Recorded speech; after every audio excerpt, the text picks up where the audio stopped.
Morning West in the World. It's Thursday, September the 10th, and this morning in class we were working on some further context for our course, focusing on the question of sort of the West and global development prior to the year 1500, as we prepare really next week to begin to sort of launch out in earnest into our primary course content. So this morning, the structure of our lecture was really a series of touchstones, major benchmarks that we're going to need to know about as we move forward. So we started in what we today call the Middle East, North Africa, the emergence of these river civilizations, a phenomenon that occurred in many parts of the world, but that we said for Western civilization along the Tigris and the Euphrates and along the Nile, the civilizations that spring up there become the foundation stones, the first groups to develop sedentary agriculture, the building of cities, the development of trade, crucial beginning points for the story we're telling. The second was the civilization of ancient Greece, which we said had a formative influence on Western thought down through the years, and especially in the figures of Socrates, Plato, and Aristotle. You have three really foundational figures whose thought is going to guide much of what interests Western thinkers for years to come.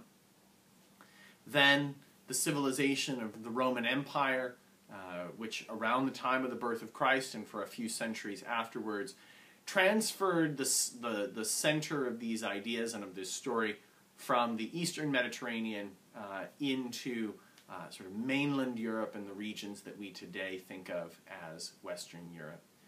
This was then followed by, and the sort of lead-in to our class, is this prolonged period sometimes called the Middle Ages. They have also been known, as we said in the past, as a Dark Ages, a time of ignorance, chaos, and decay. But really, that's probably an exaggeration. There are a lot of important developments in this time period, and that it was one particular set of ideas that emerged, especially in the Renaissance, that wanted to sort of dismiss it. There were two, maybe three things we need to know about this time of the Middle Ages. One is that it has a very particular social order. Those who work, those who fight, those who pray.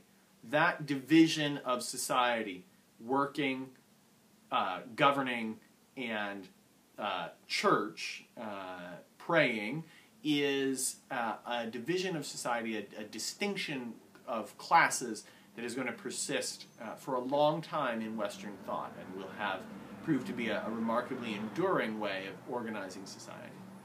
Secondly, we said that this is a largely, overwhelmingly Christian society, but that in part because of the dominance of the church seated in Rome, it is becoming an organization that many are seeing as decayed and corrupted, and that has some major problems in terms of its training of